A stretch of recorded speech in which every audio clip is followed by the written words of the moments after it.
জীবনকৃষ্ণ সাহার জেল হেফাজতের নির্দেশ দিল আদালত। আজ কাঠগড়াতে কেঁদে ভাসান বড়োয়ার তৃণমূল বিধায়ক। জীবনকৃষ্ণ সাহার অ্যাকাউন্টে 1,20,00,000 টাকার লেনদেন, দুর্নীতির টাকা আলুর ব্যবসায় তিনি খাটিয়েছেন, এমনটাই আদালতে ইডি দাবি করে। কিন্তু আজ তিনি কেঁদে ফেললেন কেন কাঠগড়াতে, জানার চেষ্টা করব। আমাদের সহকর্মী সুজয় রয়েছেন আমাদের সঙ্গে সরাসরি। সুজয়, দেখো, আদালতে অর্থাৎ এজলাসে যখন জীবনকৃষ্ণ সাহা প্রবেশ করেন, সেখানেই কিন্তু তার স্ত্রীর সঙ্গে তার সন্তান, সে তার যে এজলাসে যে লকআপের মধ্যে তাকে রাখা হয়েছিল এজলাসের ভেতরে, তার পাশেই একটি বেঞ্চে তার পুত্র সন্তান বসেছিল। পুত্র সন্তানকে দেখেই কিন্তু রীতিমতো কান্নায় মানে রীতিমতো কেঁদে ফেলেন জীবনকৃষ্ণ সাহা, এবং বেশ কিছুক্ষণ তাকে দেখা যায় যে তিনি কিছুটা সময় ছেলের থেকে মুখ ঘুরিয়েছিলেন এবং চোখের জল মুছতেও আমরা স্পষ্টতই দেখতে পাই।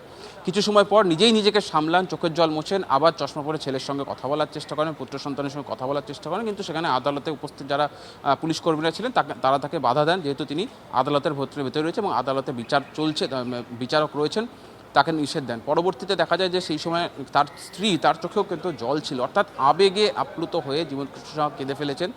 তার কারণ, গ্রেফতারির পর এই প্রথম তার সঙ্গে তার ছেলের দেখা, এবং দেখা হলো কোথায়? আদালতের ভেতরে, এমন একটা জায়গায় যেখানে তিনি একটা পুলিশি ঘেরাটোপের মধ্যে রয়েছে, একটা লকআপে রয়েছে। ফলে সেই কারণেই তিনি কেঁদে ফেলেছেন বলে তার আইনজীবীদের মত।